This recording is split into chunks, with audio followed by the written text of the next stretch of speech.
much for taking some time out to learn about what I think is a really important topic. And I doubt whether anybody here was going to get on Ozempic, but you probably know people who want to take Ozempic.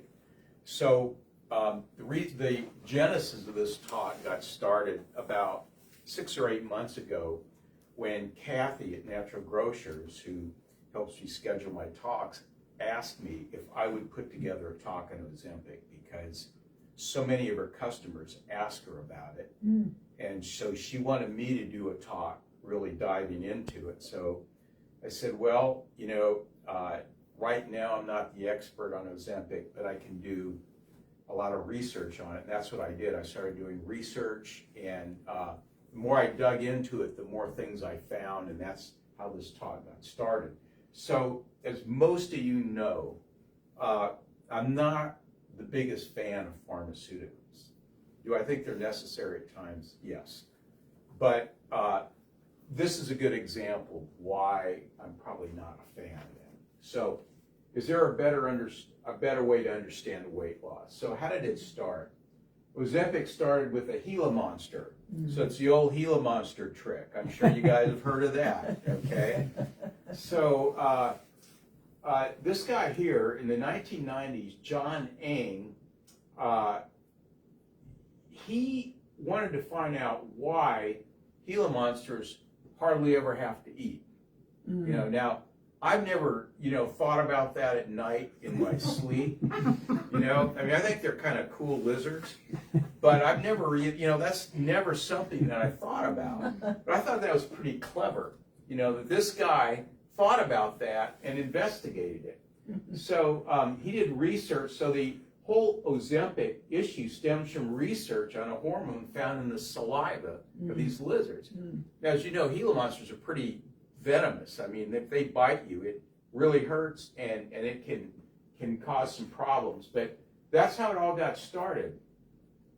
So he noticed that Gila monsters can eat very little over a course of a year and function quite well. He was curious as to what enabled these lizards to do this. So he identified a peptide in their saliva called exindin-4, which mimicked the hormone GLP-1 in humans, which is glucagon-like peptide 1. Now, first of all, does everybody know what a peptide is before we go any further? Anybody tell me what a peptide is? Nobody. Okay, so a peptide is a very small protein. It's a fragment of a protein. It's like several amino acids hooked together. And peptides have very specific actions in the human body. So, does anybody know what glucagon does? It's a hormone in the body. Nobody knows, okay? So glucagon, when you eat, tells your body that you've eaten enough, that you're satisfied, okay? So glucagon-like peptide 1 is a small protein, a small group of amino acids that acts like glucagon, like signals your body that you've had enough to eat. So that's what GLP-1 is, okay? So this discovery led to the development of Byetta, the first GLP-1 receptor agonist drug approved for type 2 diabetes. Now, third definition. Does anybody in here know what a receptor agonist drug is? Nobody's looked that up in the middle of the night when they couldn't sleep. Okay. So a receptor agonist is a drug that when it hooks on to a human receptor on like a cell, causes that cell to act very much or just like if the actual hormone from the body sat on that receptor. So a receptor agonist is like a very good copy of a human hormone or a human biochemical that causes a cell to do something. So that's what that means. Does that make sense to you? Okay. That's what a receptor agonist is. All right. So pharmaceutical companies develop new GLP-1 drugs, including Ozempic, works very similarly but has improved efficacy as the original and a longer half-life. While Ozempic itself is not derived from Gila monsters, its development was inspired by Dr. Eng's discovery of acetidin-4 in their saliva. So, what effects do GLP-1 drugs have on the body? So, they act on physiological pathways of the body to increase insulin secretion. Now, does that seem odd to anybody in here? Anybody that's been to my talks? Does that seem really weird? Okay, who said I did. Okay, good. So why do you say that? I don't know. It just, a lot of insulin is not necessarily good for your body. And why isn't it? It's supposed to balance out with your sugar, but I think it causes, I don't know for sure, I think it causes other problems. Ronnie, you're really warm. You're really getting warm there. You're almost there. You know, you almost brought it home. Okay. So yeah, too much insulin causes weight gain. Lots fat into the cells. So it increases insulin secretion, but it causes people to lose weight. So why is that? They don't know. Okay. They have no idea why that happens, but it does. All right. So it decreases glucagon. This action does several things. It slows gastric emptying, reduces appetite, and facilitates weight loss. But I have a question about glucagon. That's made in the liver, right? But what does it have to do with, I've got a kid that's type 1 diabetic, so what does that have to do with glucagon? I'm trying to remember back in my brain when we used to have to. Well, I don't know if it's made in the liver. Probably is. Okay, so that's a question I'm gonna have to look up. Oh, sorry. That's okay. No, I just have to look it up. I'm just trying to figure this. So glucagon helps control appetite. Okay.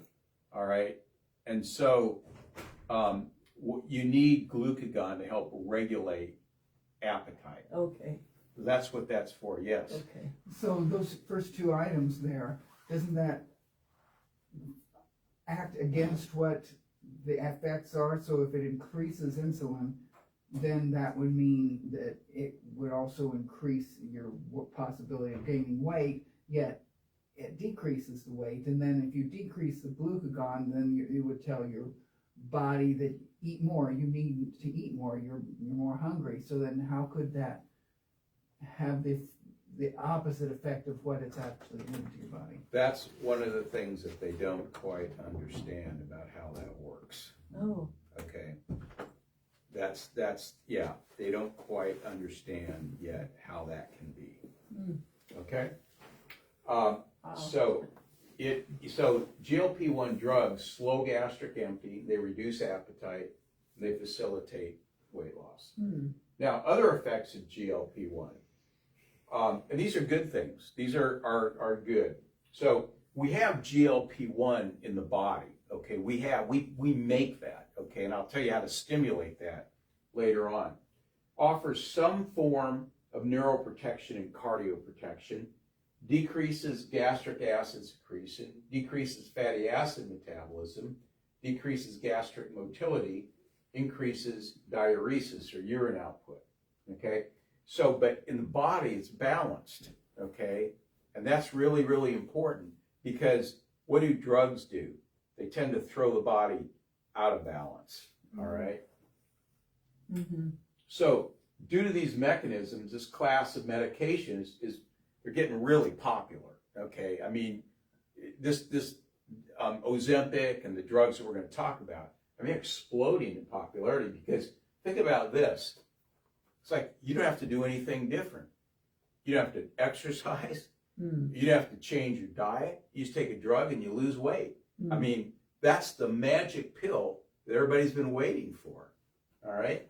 So over 1,000 genes play a role in obesity.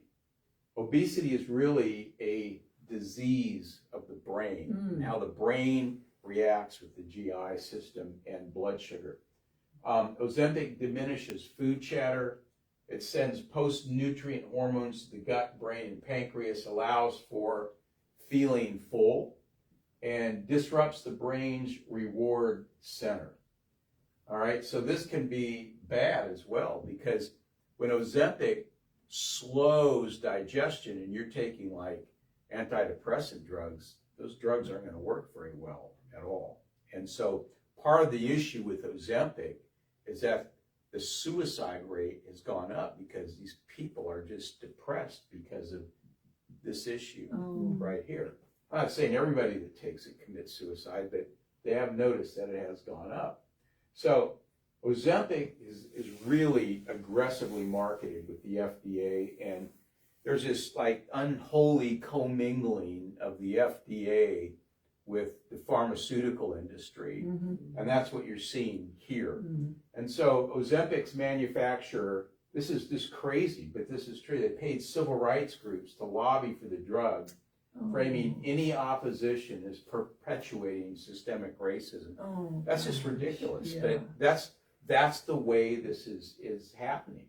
They're also marketing it for kids, okay, 12 and older. But now, since I did this talk, since I put this together, even younger than 12.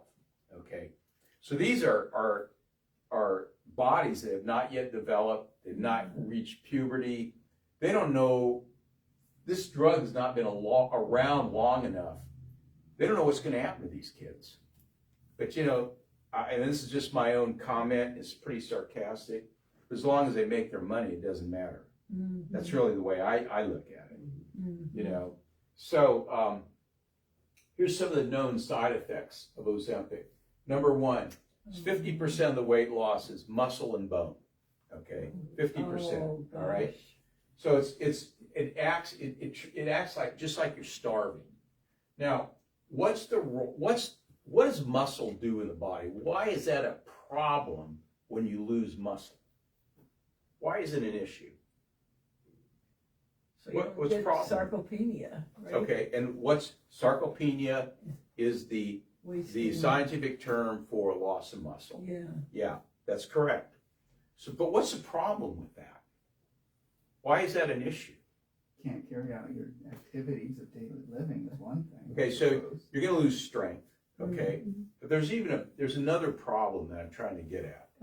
So what does muscle do if you've got pretty good muscle mass?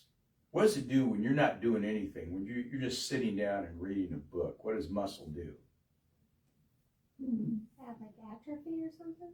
What? If you're not doing anything with your muscles, don't they atrophy? Well, I'm not talking about when you don't do anything. Oh, I'm saying okay. let's say you have pretty good muscle mass, okay, and you're just sitting down and reading a book. Let's say you work out pretty good 3 days a week. Your muscle mass is pretty good. So you just one of those days you just sit down and read a book. Why is muscle important? Because muscle burns calories like crazy, and it uses fat to muscle. When you build muscle and your body repairs and builds up the muscle, it burns fat in order to create muscle. And when you have muscle mass and you're not doing anything, your metabolism is way higher. So it's burning fat and calories without you doing anything. That's why muscle mass is important. So if they lose muscle mass, what happens? They lose 50% of what they lose is muscle mass and bone. By the way, most of bone is protein. So what happens is the set point your body lowers, and you just don't burn very many calories because you don't have as much muscle. So what happens then? Your fat to muscle ratio increases. Yeah, and what happens then? That's exactly right, Paul. What happens then? You gain weight, okay? Because you're not burning near the calories that you did before you lost the muscle. So what is this doing then? If you lose, and I have a couple slides on this, but I just want you to think about this. If you're losing muscle mass You're not burning nearly as many calories. So what is that going to do when you're off the drug? You gain it all back. Gain it all back. That's right. That's exactly what happens. Oh, gosh. Losing muscle mass is bad news. Okay, as we get older, we just do. So we got to work to maintain it. Okay, preserving muscle mass is one of the best things you can do to slow down the aging process. So the weight loss returns shortly after. This should be discontinuing the drug. That word is wrong. It should be taking. So, side effects of Ozempic causes 3 times an increase in intestinal obstruction. Okay, so intestinal obstruction, if you have an obstruction in your bowel or your intestine, that's a medical emergency. You go to the emergency room for that. Okay, 9 times greater risk in pancreatitis.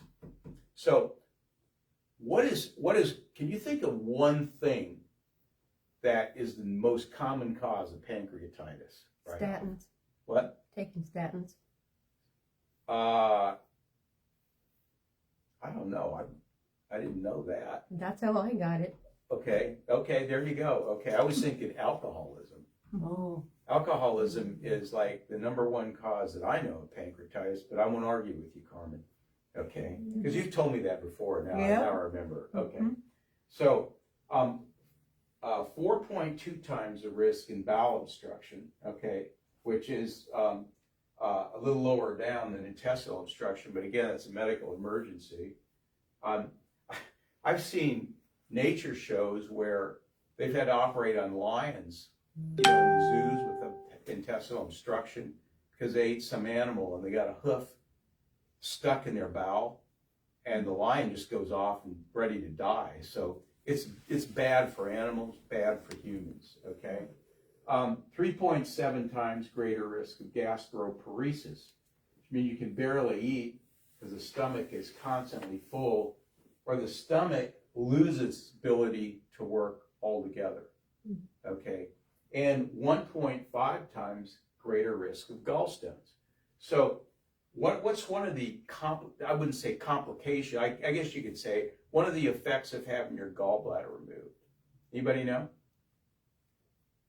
Weight gain. You gain weight. So if you take Ozempic and it gives you gallstones and you start having gallbladder attached, you have your gallbladder taken out, over time, it doesn't happen immediately, you gain weight. And it's real hard to lose that weight. When you had a gallbladder out and you gain weight because of that, really difficult to lose that weight. Okay, what about Ozempic and heart muscle? You lose skeletal muscle mass in the heart with Ozempic. Is that good? No, it's not good. You had a strong, healthy heart. Heart muscle cell reduction, and both occur whether you're lean or not. Okay, there's a increased risk for SIBO, small intestinal bowel bacterial overgrowth. So that's not good, because SIBO is really and can be really uncomfortable. So the most common effects which cause many patients to discontinue the drug: nausea and vomiting. Okay, so who wants that? So it's like, well, I'm losing weight, and you're heaving in the toilet, but at least I may be vomiting, but at least I'm getting thin. I wouldn't want that. So nausea and vomiting 37%, diarrhea 9%. Okay, I see patients that have that issue. They want to get rid of it because they can't even go anywhere. Fatigue and constipation, okay, those are also issues. So here's some GLP-1 facts.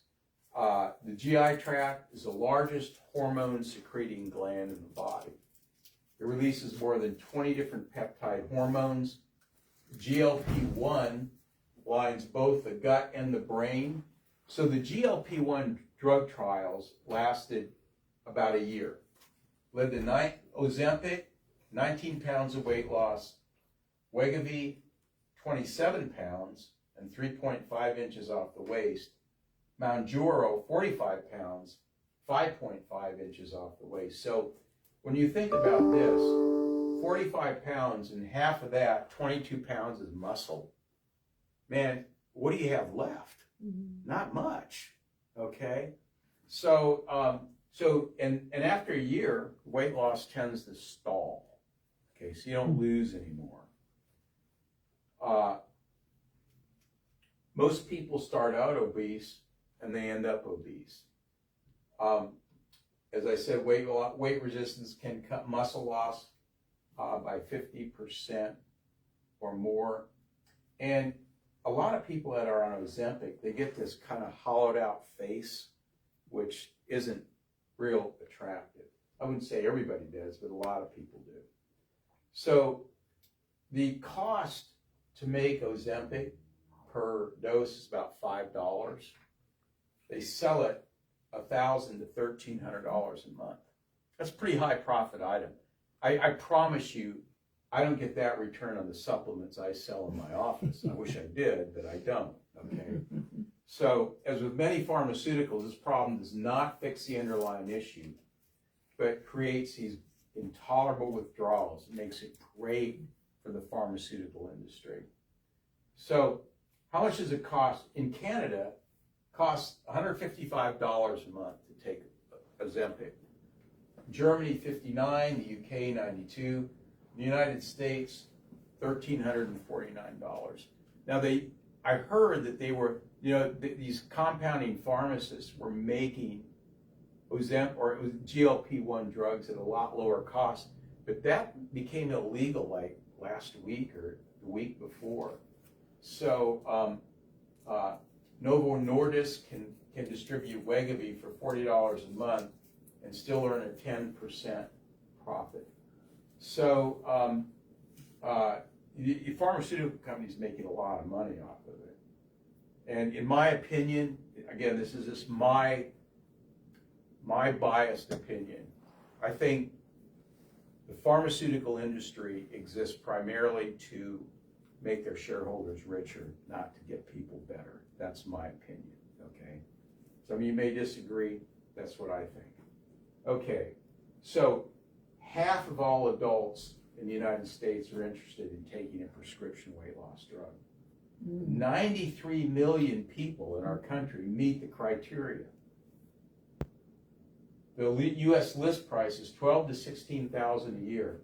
So if all eligible U.S. adults were able to take the GLP-1 drug, that would be $600 billion a year. Does anybody think our healthcare system's already a little too expensive? And then to add that to it, that's equal to all other U.S. prescription drug spending combined. So more than 53% of adults prescribed these GLP-1 drugs discontinued use within 6 months. At 1 year juncture, 68% stopped using the drug. And most of the reason were unpleasant side effects. Well, yeah, if you're nausea and you're vomiting and you have diarrhea, I wouldn't take it anymore, I wouldn't want to do that. So let's look at what are the underlying causes of obesity, okay? Okay, so I'm going to give you like 3 or 4 of them that I think are huge. Number one is fructose, high fructose corn syrup. 63 to 73% of our diet is highly processed food, which lots of added HFCS. So whenever you eat added fructose or you eat sugar, white sugar. Now white sugar is 1 part glucose, 1 part fructose. So it splits in the body. The glucose can be utilized for the cells for energy. The fructose goes to the liver, and it goes through this complicated process of getting it out of the body. 30% of all your high fructose corn syrup is automatically converted to fat. So if you drink a high fructose corn syrup drink, and high fructose corn syrup is 55% fructose rather than 50%, then 30% of that goes to your liver automatically converted to fat. And where do you think a lot of that fat goes? Number one, it goes around your liver. You get fatty liver, so your liver doesn't work as well, okay? And then it starts going to other places in the body. So, high fructose corn syrup elevates serum insulin, which locks fat into the cells and keeps people from losing weight. So serum insulin can be lowered with dietary changes, regular exercise, and specific dietary supplements and herbs, which can assist in lowering insulin, which is, I recommend all these things in my office. So, you know, fructose, I just said, is a half of the sugar molecule. Now, fruit is not an issue. The fructose you get in fruit is not that big of a deal, for the most part, unless you're a brittle diabetic. So fruit contains pulp and fiber, which inhibits the absorption of glucose or fructose. So you don't even get all the sugar in fruit if you're eating the whole thing. So you eat an orange or an apricot or whatever. The fiber in that keeps it from being absorbed into the body. Fruit contains much less fructose than added sugars, and fruit contains the essential micronutrients to metabolize the fructose. Well, you don't get that in a can of Coke. You don't get any nutrition. You don't get any micronutrients. They don't care about putting things like calcium, magnesium, and manganese, and selenium in Coke. You know, they just want you to drink it and get fat. You know? Number two thing cause of intestinal dysbiosis or weight gain, and this is a pretty big deal right here, is intestinal dysbiosis. Multiple studies, as outlined in a recent book by Marty McCary, which I recommend everybody read, a book called Blind Spots, indicated that children who took antibiotics in the first 2 years of life have much higher rates of obesity, as well as learning disabilities, asthma, and celiac disease. Now, Marty McCary he's an advisor to RFK right now. He's a surgeon at Johns Hopkins University. And this is a great book, Blind Spots. I didn't agree with like everything he said. Man, there's a lot of baby in that book and very little bathwater. I mean, it is a great book, and I recommend everybody read it, okay? Antibiotics carpet bomb the GI tract. They vastly alternate the gut microbiome. By the way, this study that he was talking about, that was done at Mayo Clinic, by the way. And you'd think that we'd hear about things like that, but we don't. Anybody hear that study? I never heard of that study, not until I read his book, okay? Another compelling study, this is really interesting, gave one set of rats a course of antibiotics. So then they took the bacteria from the microbiome of the rats that were given the antibiotics. They put them in rats that had not been given antibiotics that were healthy. The healthy rats got fat. Okay, so screwing up your microbiome is a big deal, and it needs to get restored. Okay. Number three cause of obesity is toxicity. Widespread exposure to toxicity is a cause of obesity. That's because a lot of the things that we get we're exposed to acts like estrogen in the body. Estrogen is a cell growth stimulator. So like plasticides, insecticides, pesticides, soy, birth control pills, lots of other things. They're stored in fat cells and cause weight gain. So like if you're toxic, and we have a really good test that tests for just a vast range of toxicity. If you detoxify, you're gonna lose weight. Okay. Another thing that toxicity causes, and we know this, is leaky gut. I've talked a lot about that in my talks. So, two serious metabolic consequences of toxicity: mitochondrial dysfunction and leaky gut. So your mitochondria produce energy in your body. So if you poison your mitochondria, what happens? Fatigue. Yeah, fatigue. Also, mitochondrial dysfunction is one of the primary causes of cancer as well. and I talk about that in my cancer talk. Leaky gut is another thing that is a consequence of toxicity. So there's this interplay between leaky gut, mitochondrial dysfunction, and GLP dysfunction. So if you get this and this, you get this, okay? And they interact with each other. So, and I actually carry a supplement that really helps mitochondrial dysfunction. I just started carrying it recently. Leaky gut can negatively affect GLP-1 production through inflammation. I won't spend a lot of time in this slide. So how can you accurately determine the potential causes of your weight issues? Number one, fasting insulin test. If your insulin levels are high, you need to get them down. Okay, we can help you with that. That's just a simple blood test. A gut microbiome test will determine your microbiome diversity. There's a new test that I'm going to start pretty soon. I'm still working on getting the lady in here to explain the test to me so I can get started. For $120, which I think is really reasonable, you can do a test that gives you an idea of what the diversity of your microbiome is. That's a great deal. Okay, $120 is really good. Comprehensive toxicity test.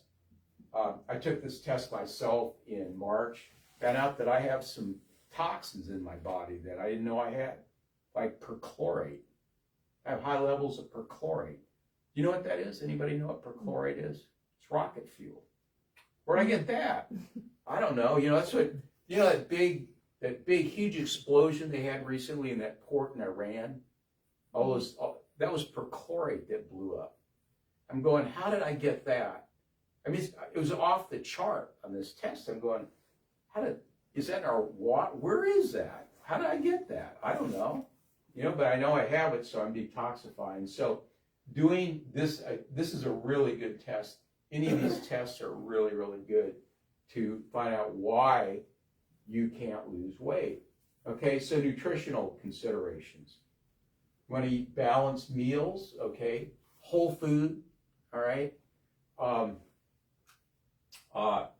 Anti-inflammatory foods like berries, dark leafy greens, cruciferous vegetables, you know, olive oil, nuts, avocado. Reduce pro-inflammatory foods. So can anybody give me an idea what is a pro-inflammatory food? Well, what's an example of that? Gluten. Okay. Yeah, gluten. Okay. What else? For the most part, it would be, unless you don't have any sensitivity to gluten. What else would be a pro-inflammatory food? Omega-6 oils, Yeah. Okay. So what has that in it? sunflower, safflower. Okay. So what kind of food would have that in it? Well, probably mostly all your packaged stuff, right? Yeah. I Exactly. mean, would that be? Yeah, so the hot dog's pretty pro-inflammatory. Okay, so a lot of your, you know, Cheetos, Doritos, they're all pro-inflammatory. Your sugary drinks, so all your processed food. Okay, and then supplementing with essential micronutrients, which is what I'm doing now, to get my toxicity levels down.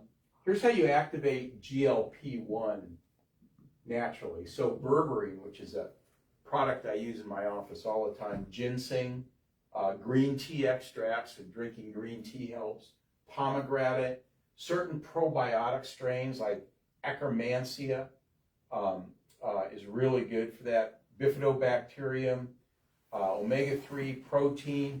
Here's one that I really like, bitter melon, okay? I'll tell you where you get that. Anybody know where to buy that? You get it at the Asian store. Okay, My wife's Filipino. She introduced me to it. You have to develop a taste for it. Okay, I'll just tell you that ahead of time. So we put it up we grind it up in a blender in like a Vitamix, and we add like fresh lemon juice, fresh grapefruit juice, a little bit of honey, and it is bitter and sour. Okay, but it's really good for you. It's really, really good for you. So I've started to develop the taste for it over time. I don't mind it that much. Here's some foods that boost GLP-1. onions, buckwheat, ginseng, ginger, some of the same things, green tea, resveratrol, wheat fiber, cinnamon, curcumin, berberine. It's a lot of the stuff that's in a lot of the products I carry will do it. So, at home we add cinnamon to whatever we can, that will go with it. So there's a lot of things you can do on your own that will activate GLP-1. So bitter taste receptors on the gut mucosa stimulate the release of GLP-1. So here's another thing you can do. This is really cheap and really easy, okay? You can go to Trader Joe's and get a product called Classic Bitters. It's $4.50 in this little bottle, okay? It has 4 herbs in it, okay? And you get it in the alcohol section. And you just sprinkle some of that in water and drink that before you eat. And I mean, it stimulates your GI tract in a good way, okay? And if you have constipation issues, it really helps with that. $4.50 is all it is, and it lasts a long time. So, I just sprinkle some in there and drink it in water. I've kind of developed a taste for it. It's bitter, doesn't taste great, But Do you think I'm sorry. No, Do go you think ahead. other brands would be okay too? Sure, yeah. That's just the easiest one for me, So I just walked into Trader Joe's once and I said, "You have bitters?" "Oh yeah, we got them right here," So that's what I use. $4.50, and that bottle will last you a while. Okay. So those are some easy things to do. All right. So lifestyle considerations. You gotta maintain your muscle mass. Okay. So whatever you need to do that, I do a whole series of exercises regularly. I'm not telling you you have to do what I do, but do something to maintain muscle mass. Okay, so here's some questions. Does anybody in here plan to do anything differently after hearing this talk? Take bitters more diligently. Okay, everybody's gonna go rush to Trader Joe's, It's gonna have a run on bitters, right? Okay, well that's good.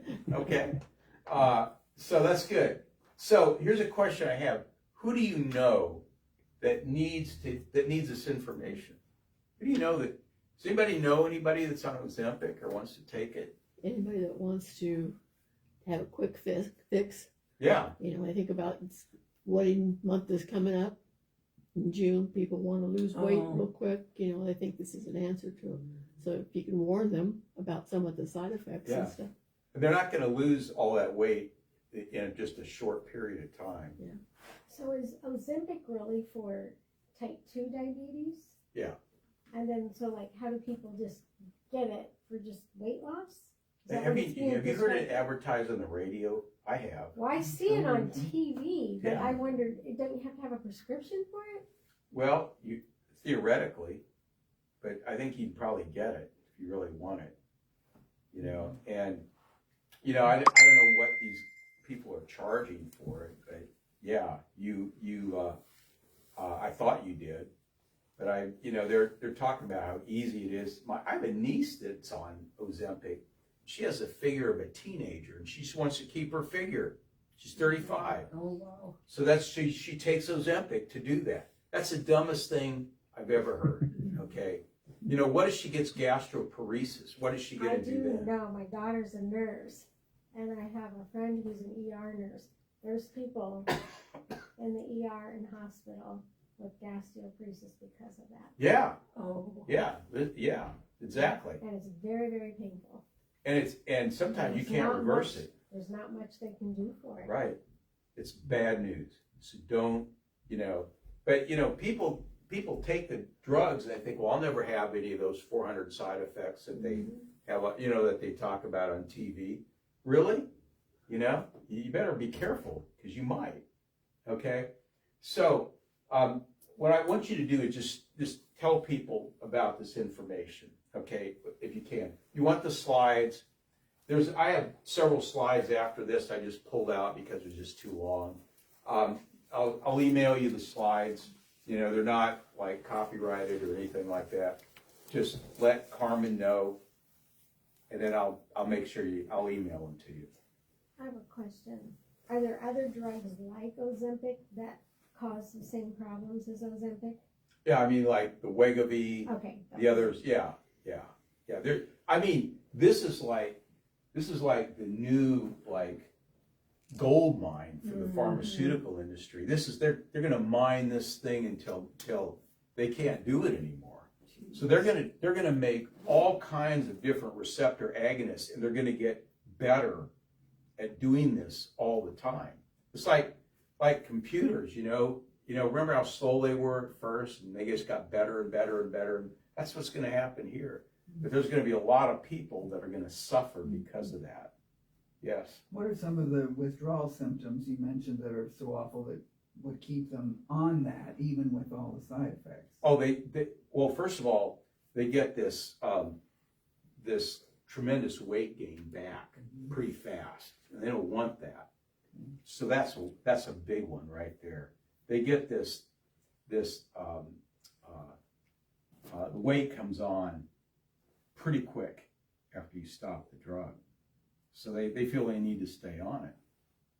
You know, and nobody, but if you starve yourself and you lose a lot of muscle, you're gonna gain weight back because you don't have the calorie burning capacity that you had before. So people taking Ozempic need to be told they need to eat plenty of protein and they need to work out regularly. Well, the fact that they're fat means they haven't been working out regularly. So they're just going to start now. It just doesn't make any sense. Yeah. So it isn't pleasant. The whole thing is, to me, it's kind of a scam. I mean, you actually do lose weight, but you pay a huge price in the process. So there was a commercial on the other day that I caught the end of it and said, well, my doctor said I have to start eating more hamburgers because I'm losing the weight too fast. Hamburgers? Uh-huh. Or you send them to McDonald's? I don't know, but I thought, does this make sense to anybody? I mean, if it's grass-fed beef, Yeah. That would be okay. But depends on where they're getting that. So, But I thought to a person that was trying to lose weight by cutting all that out, that probably would sound pretty good, yeah. Oh, good, I get to go eat more hamburgers. Well, maybe they ate too many to begin with. Yeah. As part of the problem. So, okay, I kept you over a little bit. Thank you so much for coming.